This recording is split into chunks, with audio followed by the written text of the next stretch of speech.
Hello बच्चों, स्वागत है आपका एसके ट्यूशन में। आज की वीडियो में हम करने वाले हैं क्लास 6 भूगोल अध्याय 3 पृथ्वी की गतियां। तो आज हम इसके अभ्यास के प्रश्न उत्तर करेंगे। तो देखिए, पहला प्रश्न क्या है इसमें, निम्नलिखित प्रश्नों के उत्तर संक्षेप में दीजिए।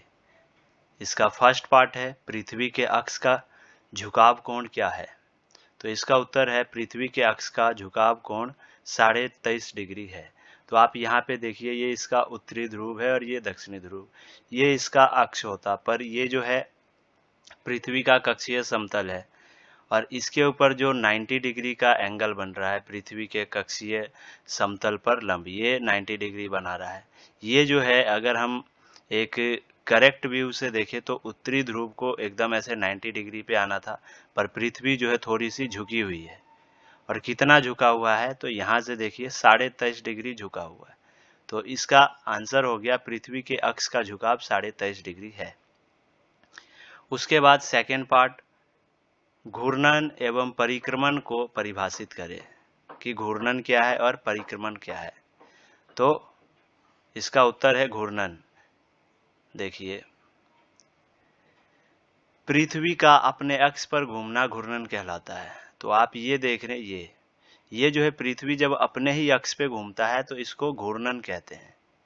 और परिक्रमण क्या होता है, तो सूर्य के चारों ओर एक स्थिर कक्ष में पृथ्वी की गति को परिक्रमण कहते हैं। और जब पृथ्वी सूर्य के चारों ओर घूमता है तो उसको परिक्रमण कहते हैं। इसके बाद है तीसरा पार्ट, लीप वर्ष क्या है। तो इसका उत्तर है, प्रत्येक चौथे वर्ष फरवरी माह 28 के बदले 29 दिन का होता है। इस प्रकार ऐसा वर्ष जिसमें 366 दिन होते हैं उसे लीप वर्ष कहा जाता है। तो वर्ष 2020 में लीप वर्ष था और सन 2024 अगला लीप वर्ष होगा। यानी देखो, लीप वर्ष क्या होता है कि ये लीप वर्ष जो है 4 वर्ष में एक बार ही आता है। और जिस तरह से आप 4 का पहाड़ा पढ़ते हो ना, तो जैसे 4 के पहाड़े में जो जो आते हैं वो लीप वर्ष होते हैं। आप लास्ट वाला देखो, 4 पंचे 20, 4 5 20 और 4 6 24, ये जो है 4 के टेबल में आते हैं। ऐसे जो सन होते हैं वो लीप वर्ष के होते हैं, क्योंकि इसमें फरवरी के महीने में, वैसे फरवरी के महीने में 28 दिन होते हैं, पर लीप वर्ष में 29 दिन हो जाते हैं, यानी एक दिन बढ़ जाता है। तो वैसे नॉर्मली जो एक वर्ष में जो है 365 दिन होते हैं, पर लीप वर्ष में जो है 366 दिन होते हैं। तो इसके बाद है चौथा पार्ट, उत्तर एवं दक्षिण अयनांतों में अंतर बताइए। तो इसका उत्तर है, पहला है उत्तर अयनांत। तो 21 जून को उत्तरी गोलार्ध क्षेत्रों में सबसे लंबा दिन, तो देखिए 21 जून को 21 जून को जो है उत्तरी गोलार्ध के क्षेत्रों में सबसे लंबा दिन और छोटी रातें होती है, इसलिए यहाँ ग्रीष्म ऋतु होती है और पृथ्वी की इस अवस्था को उत्तर अयनांत कहते हैं। तो 21 जून को देखिए उत्तरी गोलार्ध में, आप देखिए पहले यहाँ पे देखिए ये है 21 जून, और 21 जून को ये देखिए, ये उत्तरी ध्रुव हो गया, ये दक्षिणी ध्रुव हो गया। तो उत्तरी ध्रुव में जो है सूर्य की किरण जो है अधिक पड़ती है, ठीक है। तो उत्तरी गोलार्ध में सबसे लंबा दिन और सबसे छोटी रात होती है, और यहाँ ग्रीष्म ऋतु भी होती है, ठीक है। आप देखिए यहाँ पे जो है सूर्य की किरण अधिक पड़ रही है, तो यहाँ ग्रीष्म ऋतु रहेगी। तो इसी को जो है उत्तर अयनांत कहा जाता है। उसके बाद है दक्षिण अयनांत। तो 22 दिसंबर को दक्षिणी ध्रुव के सूर्य की ओर झुके होने के कारण मकर रेखा पर सूर्य की किरणें सीधी पड़ती है। तो आप देखिए 22 दिसंबर को, यहाँ पे देखिए 22 दिसंबर को, तो ये जो है दक्षिणी ध्रुव जो है इधर की ओर झुक गया और ये जो है उत्तरी ध्रुव इधर की ओर झुक गया। तो यहाँ पे जो है दक्षिणी ध्रुव के ऊपर जो है सूर्य की किरण ज्यादा पड़ेगी, तो यहाँ पे जो है दक्षिणी ध्रुव में जो है ग्रीष्म ऋतु आ जाएगा। तो वही देखिए, इसलिए देखिए यहाँ जो है नीचे मकर रेखा होती है, ये जो पृथ्वी है इसके नीचे मकर रेखा होती है, ऊपर कर्क रेखा होती है, बीच में भूमध्य रेखा होती है। तो मकर रेखा पे सूर्य की किरण सीधी पड़ती है, तो इसीलिए दक्षिणी गोलार्ध में लंबे दिन तथा छोटी रातों वाली ग्रीष्म ऋतु होती है। ठीक इसके विपरीत, तो इस टाइम उत्तरी गोलार्ध में क्या होगा, इसका उल्टा होगा। अगर यहाँ लंबे दिन हो रहे हैं तो वहाँ छोटे दिन होंगे। यहाँ छोटी रात हो रही है तो वहाँ लंबी रात होगी उत्तरी ध्रुव में। यहाँ ग्रीष्म ऋतु है तो उत्तरी ध्रुव में शीत ऋतु होगा। तो इसका विपरीत होता है, विपरीत स्थिति होता है। पृथ्वी की इस अवस्था को दक्षिण अयनांत कहा जाता है और इसी अवस्था को दक्षिण अयनांत कहा जाता है। उसके बाद पांचवा पार्ट बात करते हैं विषुव क्या है। तो 21 मार्च एवं 23 सितंबर को 21 मार्च और 23 सितंबर को सूर्य की किरणें जो है विषुवत व्रत पर सीधी पड़ती है, यानी भूमध्य रेखा पर सीधी पड़ती है।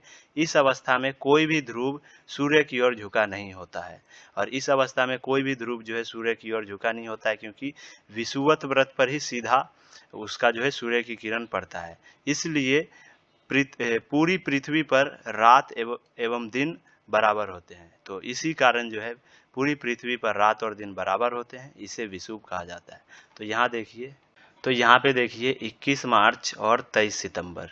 तो यहाँ पे क्या हो रहा है, देखो कोई भी ध्रुव आगे की ओर झुका नहीं होता है।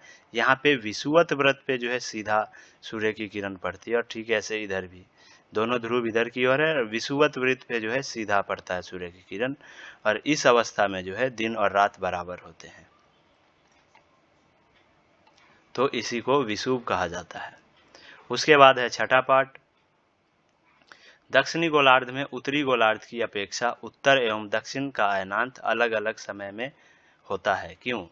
देखिए यहाँ पे ये कहा गया है कि दक्षिणी गोलार्ध में उत्तरी गोलार्ध की अपेक्षा उत्तर एवं दक्षिण का अयनांत अलग अलग समय में होता है। तो ऐसा क्यों है? तो सूर्य 6 महीने उत्तरी गोलार्ध में रहता है तथा 21 जून को सूर्य की किरण कर्क रेखा पर सीधी पड़ती है और 21 जून को जो है कर्क रेखा, यहाँ देखिए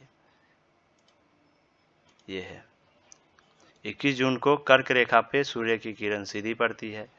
तो इस समय यहाँ गर्मी का मौसम रहता है, जबकि दक्षिणी गोलार्ध में सर्दी का मौसम होता है और नीचे जो है सर्दी का मौसम होता है दक्षिणी गोलार्ध में। इसके विपरीत अब यहाँ देखिए, इसके विपरीत 6 महीने जो शेष बचते हैं जब सूर्य दक्षिणी गोलार्ध में रहता है और 6 महीने फिर उसके बाद जो है दक्षिणी गोलार्ध में चला जाता है, यहाँ पर फिर गर्मी का मौसम हो जाता है। यहाँ मकर रेखा पे आ जाती है सूर्य की किरण और उत्तरी भाग में सर्दी का मौसम हो जाता है। तो जब यहाँ पे जब गर्मी का मौसम होगा तो यहाँ पे फिर सर्दी का मौसम हो जाता है। 22 दिसंबर को मकर रेखा पर सूर्य की किरण सीधी पड़ती है। तो यहाँ मकर रेखा है और यहाँ 22 दिसंबर को सूर्य की किरण सीधी पड़ती है। तो इसीलिए जो है दक्षिणी गोलार्ध में उत्तरी गोलार्ध की अपेक्षा उत्तर एवं दक्षिण का अयनांत अलग अलग समय पर होता है।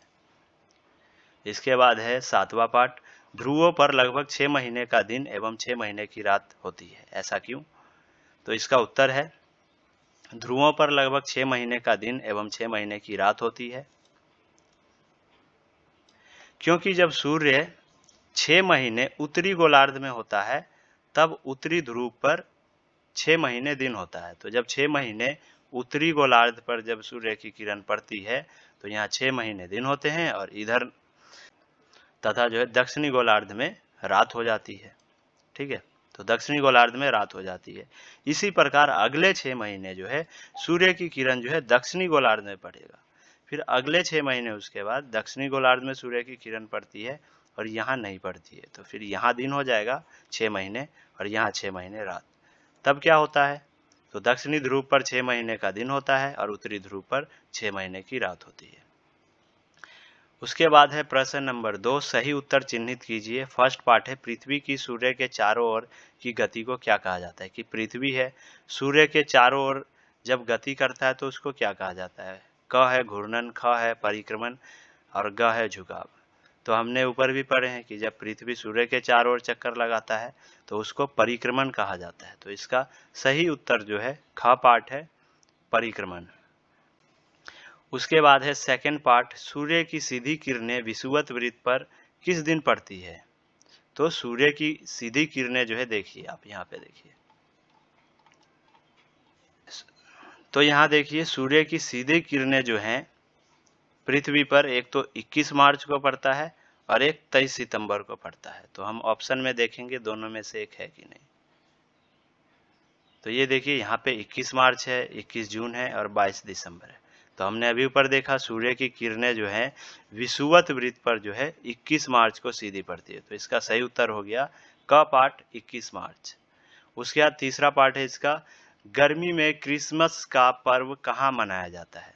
तो देखिए, ये देखिए, जब हमारे उत्तरी गोलार्ध में सर्दी होती है तो यहाँ गर्मी होती है दक्षिणी गोलार्ध में, और यहाँ पे जो है उत्तरी गोलार्ध में सर्दी के मौसम में क्रिसमस मनाया जाता है, सर्दी के मौसम में।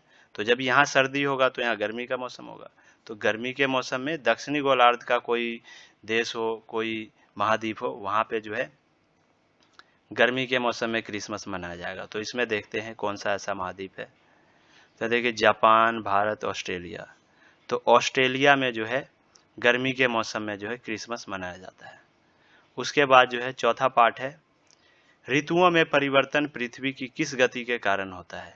तो ऋतुओं में पृथ्वी की किस गति के कारण परिवर्तन आता है। क घूर्णन, ख परिक्रमण, ग गुरुत्वाकर्षण।